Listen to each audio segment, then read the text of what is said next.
Keberadaan Wanda Hamidah, aktris sekaligus aktivis kemanusiaan asal Indonesia, akhirnya terungkap setelah kabar tentang pelayaran kemanusiaan yang diikutinya bersama kapal Nusantara mendapatkan sorotan luas.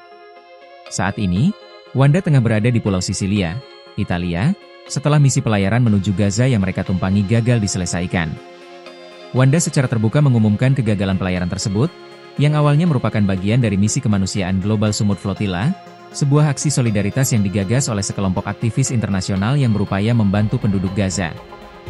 Misi utama mereka adalah mengirimkan pasokan makanan dan kebutuhan dasar lainnya untuk meringankan dampak krisis kemanusiaan yang tengah berlangsung di wilayah tersebut. Dalam kapal Nusantara, yang merupakan salah satu armada Global Sumut Flotilla, terdapat 2 warga negara Indonesia, WNI. Selain Wanda Hamidah, ada juga Muhammad Fatur Rohman yang berasal dari Aqsa Working Group. Hingga saat ini, kedua pegiat kemanusiaan tersebut masih bertahan di Sisilia, menunggu perkembangan selanjutnya. Global Sumut Flotilla sendiri terdiri dari 10 kapal yang berangkat dari Tunisia dengan semangat besar untuk menembus blokade dan mengantarkan bantuan ke Gaza. Namun, kendala teknis menjadi hambatan utama. Kapal-kapal yang mereka gunakan dinilai terlalu tua dan tidak layak untuk melanjutkan pelayaran ke tujuan akhir, yaitu jalur Gaza. Meski demikian, Wanda dan seluruh aktivis yang terlibat tidak kehilangan harapan. Mereka masih berusaha menunggu kesempatan berikutnya untuk melanjutkan perjalanan.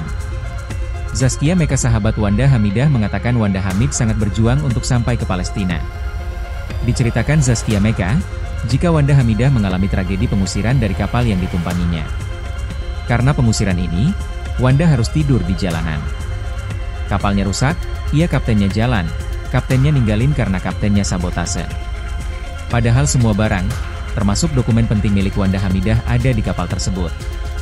Setelah semua barangnya dibawa kapal, Zaskia menyebut Wanda hanya bermodalkan tas kecil saja. Lokasi terakhir ada di Italia. Usai mengalami pengalaman pahit itu, Wanda sempat terucap betapa beratnya perjuangan ke Gaza. Ia mengatakan kalau sang artis nekat ke Gaza, tanpa dukungan dari pemerintah atau negara.